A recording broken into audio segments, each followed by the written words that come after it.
Hello, আজকের যে ভিডিওটা হতে চলেছে সেটা এভলিউশন চ্যাপ্টারের বলা যায় সবচেয়ে গুরুত্বপূর্ণ ভিডিও। কারণ বিজ্ঞানী হার্ডি এবং উইনবার্গ দুজনে মিলে প্রথম প্রমাণ করেছিল এভলিউশনের গাণিতিক ব্যাখ্যা। গাণিতিক যুক্তির মাধ্যমে কীভাবে প্রমাণ করা যায় এভলিউশন সংঘটিত হয়েছে সেটাই হার্ডি উইনবার্গ প্রিন্সিপাল থেকে আমরা জানতে পারি। তাহলে ভিডিওটা শুরু করা যাক। Hardy Weinberg principle applicable for large population. এই প্রিন্সিপাল বা এই তত্ত্বটা বা এই মতবাদটা অ্যাপ্লিকেবল কিসের ক্ষেত্রে? লার্জ পপুলেশনের ক্ষেত্রে। অনেক বড় জনঘনত্ব হতে হবে, সেটা শুধু মানুষের না, অন্যান্য প্রাণী, উদ্ভিদ, যে কোনো কিছুরই হতে পারে। স্মল পপুলেশনের ক্ষেত্রে এটা হবে না। And random mating. Random mating মানে যে কোনো প্রকারের মেটিং। এই বাঘটা ওই বাঘের সঙ্গে রিপ্রোডাকশানে অংশগ্রহণ করবে না এমন না, একই প্রজাতির অন্তর্ভুক্ত সমস্ত প্রাণী র্যান্ডম মেটিং করবে, কোনো বাছাই চলবে না। র্যান্ডম মেটিং হতে হবে এবং লার্জ পপুলেশন হতে হবে। এবার এইটা শুরু করার আগে একটা জিনিস আমাদের শিখতে হবে, সেটা হচ্ছে জিন অর অ্যালিলিক ফ্রিকোয়েন্সি। জিন বা অ্যালিলিক ফ্রিকোয়েন্সি কি? অ্যালিল কি? একটি ক্রোমোজোমের মধ্যে সাধারণত দুটো অ্যালিল থাকে। এই যদি আমি একটা ক্রোমোজোম ভাবি, তাহলে এই একটা ক্রোমোজোমে এখানে একটা অ্যালিল, এখানে একটা অ্যালিল থাকে। একটা ক্রোমোজোমে, কারণ ক্রোমোজোম দুটো বাহু নিয়ে তৈরি হচ্ছে, এই ক্রোমোজোমে, কারণ এইটা সিস্টার ক্রোমাটিড, এইটা সিস্টার ক্রোমাটিড, এই ক্রোমোজোমের দুটো বাহুতে দুটো অ্যালিল থাকে। যে অ্যালিলই বংশগত বৈশিষ্ট্যগুলোকে জিনের মাধ্যমে প্রকাশিত করে। তো জিন আর অ্যালিল এখানে আমরা সেমই ধরে নেব, কিন্তু জিন আর অ্যালিলের মধ্যে স্লাইটলি ডিফারেন্স আছে। তাহলে ধরলাম কোনো পপুলেশনে এ, বি, সি, ডি এই চারটে অ্যালিল বা জিন রয়েছে। এ জিন, বি জিন, সি জিন, ডি জিন। একটা পপুলেশন ধরলাম বাঘের জিন এ, হরিণের জিন বি, সব মানুষের জিন সি, খরগোশের জিন ডি, এমন সব অ্যালিল বা এরকম চার প্রকারের অ্যালিল বা জিন আছে। সুতরাং আমি যদি এখান থেকে এ জিন বা অ্যালিলের ফ্রিকোয়েন্সি নির্ণয় করতে চাই, তাহলে কী হবে? ফ্রিকোয়েন্সি অফ এ মানে এ জিনের frequency equal to A by সবকটা জিনের ফ্রিকোয়েন্সির যোগফল। তাই এটা হচ্ছে ফ্রিকোয়েন্সি, এটা হচ্ছে মানে এ জিনের সংখ্যা বাই সবকটা জিনের মোট সংখ্যা। এইভাবে ফ্রিকোয়েন্সি নির্ণয় হবে। Frequency of A equal to A by A plus B plus C plus D. এগুলো হচ্ছে নাম্বার। যদি কম্পিটিশনে এ কটা জিন, এ ধরনের জিন আছে 10টা, এই বি ধরনের জিন আছে 20টা, এ ধরনের জিন 10টা মানে 10 প্লাস এ ধরনের জিন 10 প্লাস বি 20টা, সি যদি 30টা 30, ডি যদি 50টায় 50, এমনভাবে। এবার যেটা মেন গুরুত্বপূর্ণ বিষয়, সেটা হচ্ছে প্রিন্সিপাল। তারা দুজন মিলে কি প্রিন্সিপাল বা মতবাদ দিয়েছিলেন? First, the allele frequencies in a population are stable. কোনো পপুলেশনে অ্যালিলের যে ফ্রিকোয়েন্সি, এই ফ্রিকোয়েন্সিটা সবসময় স্টেবল থাকবে অ্যান্ড কনস্ট্যান্ট, ধ্রুবক থাকবে ফ্রম জেনারেশন টু জেনারেশন। এই ধরলাম এই ফ্রিকোয়েন্সিটা বেরোলো 0.6, তাহলে এর ফ্রিকোয়েন্সি কোনো পপুলেশনে সর্বদাই 0.6 থাকতে হবে। এই 0.6 থেকে যদি কোনোটা 0.8 হয়ে যায়, তাহলে বুঝবো ওখানে কোনো 0.6 থেকে যদি 0.4 হয়ে যায়, তাহলে ভাববো ওখান থেকে কিছু জিন বেরিয়ে অন্য কোথাও চলে গেছে বা এক্সটিংক্ট বা লুপ্ত হয়ে গেছে, ফলে এভলিউশন ঘটেছে, বিবর্তন ঘটেছে বলে অন্য কোনো প্রজাতি আসার ফলে ওই পপুলেশনে ওই জীবের সংখ্যা কমে গেছে এবং ফ্রিকোয়েন্সি ডিস্টার্ব হয়েছে, মানে এভলিউশন হচ্ছে। The allelic frequency in a population are stable and constant for generation to generation. তাহলে কোনো পপুলেশনের যে অ্যালিলিক ফ্রিকোয়েন্সিটা, সেটা সবসময় সুস্থিত এবং constant generation to generation.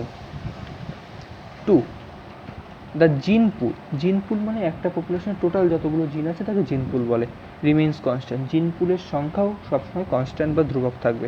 This is called genetic equilibrium. এই ঘটনাটাকে বলা হয় জেনেটিক ইকুইলিব্রিয়াম। মানে সাম্যাবস্থায় থাকছে। কোনো পপুলেশনের জিন পুলও সাম্যাবস্থায় রয়েছে এই পপুলেশনে তাদের মতবাদ অনুযায়ী। তারা এটা বলছে। Point number 3, sum total of all allelic frequency is 1। যদি আমি ধরি কোনো পপুলেশনে এ জিন আর বি জিন আছে,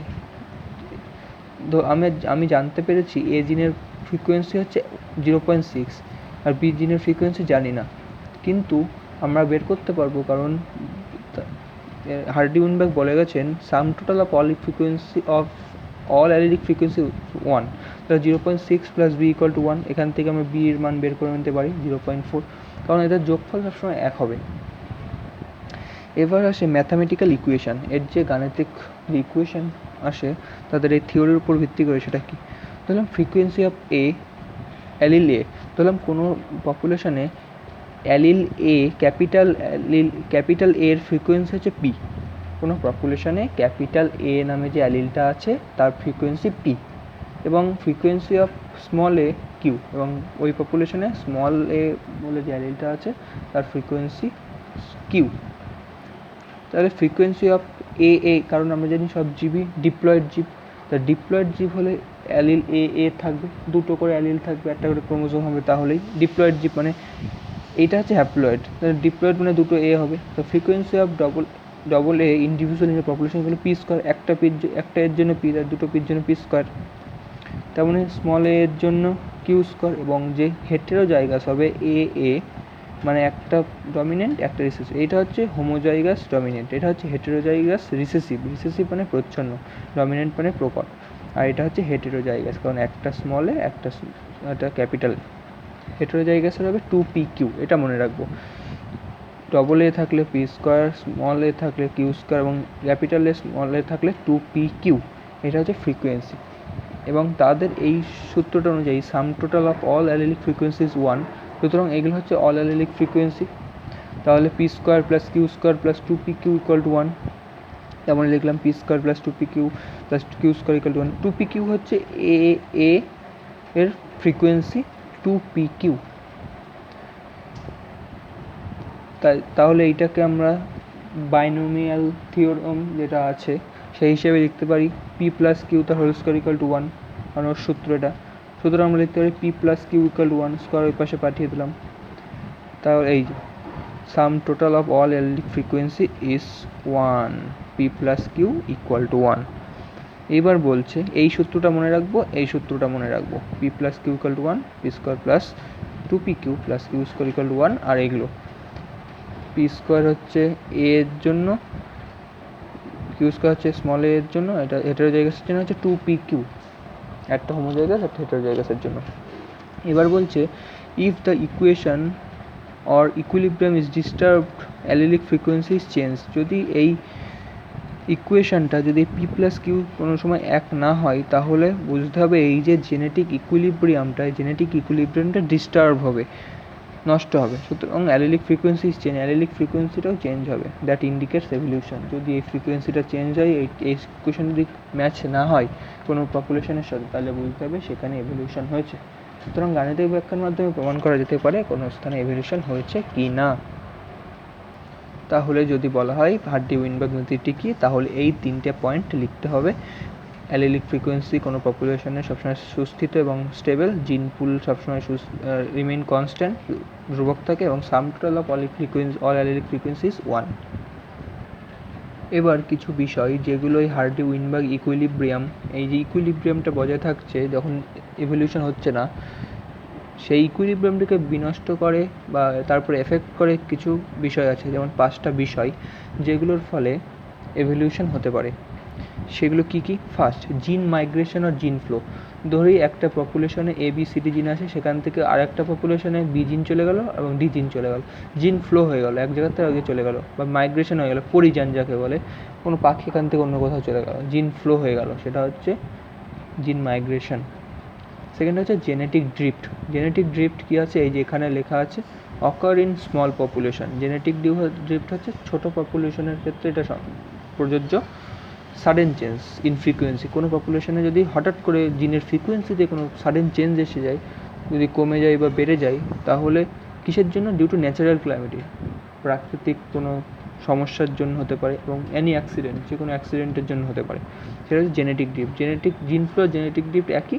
জিন ফ্লো একটু গ্র্যাজুয়ালি হয়, একটু ধীরে ধীরে হয়, জেনেটিক ড্রিফট তাড়াতাড়ি সাডেন হয়।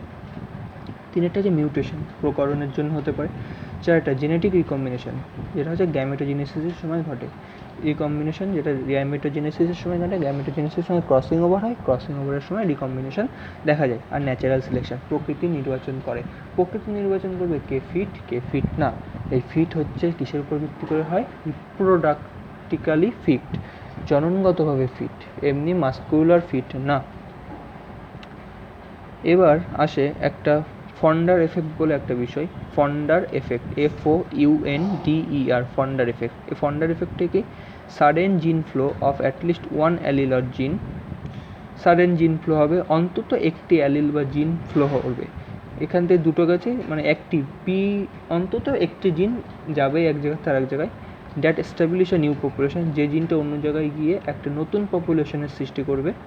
হ্যাভিং ডিফারেন্ট জিনোটাইপ, এবং সেখানে গিয়ে এবং নতুন জিনোটাইপ এবং ফিনোটাইপ বিশিষ্ট একটি নতুন পপুলেশনের সৃষ্টি হয়। জিনোটাইপ মানে হচ্ছে যেটা জিনের মধ্যে genotype, A small A, capital A, small A, এগুলো হচ্ছে জিনোটাইপ। ফিনোটাইপ মানে যেগুলো বাহ্যিক বৈশিষ্ট্য, লম্বা, বেটে, এগুলো হচ্ছে বাহ্যিক বৈশিষ্ট্য, এগুলো ফিনোটাইপ। তাহলে হ্যাভিং ডিফারেন্ট জিনোটাইপ আর ফিনোটাইপ ফ্রম অরিজিনাল, এই অরিজিনালের থেকে ডিফারেন্ট বিশিষ্ট একটা নতুন পপুলেশন সৃষ্টি করবে, অন্তত একটি জিন ফ্লো করবে এবং সেখানে গিয়ে নতুন পপুলেশন স্টেবলিশ করবে। এটা হচ্ছে ফন্ডার এফেক্ট বলছে। ফন্ডার এফেক্ট বলতে আমরা বুঝতে পারবো, ফন্ডার এফেক্ট মানে আমরা বুঝতে পারবো কোনো একটি পপুলেশন থেকে অন্য পপুলেশনে কিছু সংখ্যক জিন যাওয়ার ফলে সেখানে ওই জিনগুলো একটি নতুন পপুলেশন বা নতুন স্পিসিসের সৃষ্টি করবে, ফলে এটা ওখানে একটা নতুন পপুলেশন সৃষ্টি হবে যেটা অরিজিনালের তুলনায় ডিফারেন্ট। এবার আসে যে এই যে হার্ডি-উইনবার্গ প্রিন্সিপালের যে সূত্র P+Q = 1, এই সূত্রের উপর ভিত্তি করে কিছু ম্যাথামেটিক্স আসে, অঙ্ক আসে, এবং P² হচ্ছে এর জন্য, বি এর জন্য হচ্ছে স্মল এর জন্য Q², হেটারোজাইগাসের জন্য 2PQ, এরপর ভিত্তি করে কিছু অঙ্ক আসে। তেমন আমরা ফার্স্ট অঙ্কটা দেখে নেব কী বলছে। বলছে at a particular locus frequency of capital A 0.6, একটা পার্টিকুলার লোকাস মানে স্থান, একটা নির্দিষ্ট স্থানে এর জিনের ফ্রিকোয়েন্সি হচ্ছে 0.6 অ্যান্ড স্মল এর ফ্রিকোয়েন্সি হচ্ছে 0.4। What would be the frequency of heterozygous in a random mating population? Random mating মানে কি বলেছিলাম প্রথমে? র্যান্ডম মেটিং মানে হচ্ছে হার্ডি-উইনবার্গ প্রিন্সিপালের কথাই বলছে। এ জিনের ফ্রিকোয়েন্সি 0.6, স্মল এর হচ্ছে 0.4, তাহলে ফ্রিকোয়েন্সি অফ হেটারোজাইগাস কী হবে? তাহলে হেটারোজাইগাস মানে কি? ক্যাপিটাল এ স্মল এ, এর ফ্রিকোয়েন্সি কী হবে? Equal to 2 PQ। পি হচ্ছে কার ফ্রিকোয়েন্সি? এর ফ্রিকোয়েন্সি হচ্ছে P, তাহলে 2 × 0.6। স্মল এর ফ্রিকোয়েন্সি ছিল Q, তাহলে স্মল এর ফ্রিকোয়েন্সি হচ্ছে Q 0.4। তাহলে এইটা কত আসে? 2 × 0.24 0.48, এটা হচ্ছে হেটারোজাইগাসের ফ্রিকোয়েন্সি। এটা হচ্ছে উত্তর। সেকেন্ড কোয়েশ্চেন কি বলছে? In a population total 1000 individual, 1000 জন আছে কোনো পপুলেশন, টোটাল 1000 জন আছে, 360 জন বিলংস টু জিনোটাইপে, 360 জন জিনোটাইপ ক্যাপিটাল এ যুক্ত, আর ক্যাপিটাল এ স্মল এ যুক্ত 480 জন। Find the frequency of A, এই এ এর ফ্রিকোয়েন্সি কত ইন দ্য পপুলেশন? তাহলে কি বলছে? তাহলে টোটাল 1000 জন, এ 360 জন, এ 480 জন। তাহলে এই এ এর ফ্রিকোয়েন্সি নির্ণয় করার জন্য কি করতে হবে আমাকে? তাহলে আমি যদি এটাকে পি ধরি, কারণ ফ্রিকোয়েন্সি, কার ফ্রিকোয়েন্সি? এ, কারণ এর ফ্রিকোয়েন্সিকে আমরা পি ধরছিলাম আর স্মল এর ফ্রিকোয়েন্সিকে আমরা কিউ ধরছিলাম, তাহলে P of A equal two, এই ক্যাপিটাল এর মধ্যে কিন্তু সবকটাই এ ক্যাপিটাল এ, তাই নিয়ে 360। যেমন ভাই বলছিলাম, ওই যে প্রথমে একটা জিনের ফ্রিকোয়েন্সি যেটা বের করবো, সাথে সবকটার ফ্রিকোয়েন্সি যোগ করব যতগুলো রয়েছে, তাহলে প্লাস এই যে ক্যাপিটাল এ স্মল এর মধ্যে দেখো একটা স্মল এ আছে, মানে অর্ধেক অর্ধেক আছে, তাহলে এর অর্ধেক হবে, কারণ একটা স্মলে আছে একটা আছে, তাহলে 1:1 অনুপাতে আছে, মানে অর্ধেক অর্ধেক হবে। তাহলে 1/2 ইন্টু 480, কিন্তু এই ক্যাপিটালের মধ্যে সবকটাই ক্যাপিটাল, কিন্তু এর মধ্যে একটা স্মল বলে হাফ হয়ে গেল, মানে এটা অর্ধেক অর্ধেক নিয়ে তৈরি। বাই টোটাল কত 1000। তাহলে এটা কত আসছে, কারণ টোটাল দিয়ে ভাগ করে দিতে হয়। এই যে এখানে দেখিয়েছিলাম, এই যে a by a plus B plus C plus D total দিয়ে ভাগ করে দিতে হয়, যেটার সাথে করতে হয়। তাই জন্য 360 প্লাস 240 বাই 1000, তাহলে এটা কত আসে 460, 560,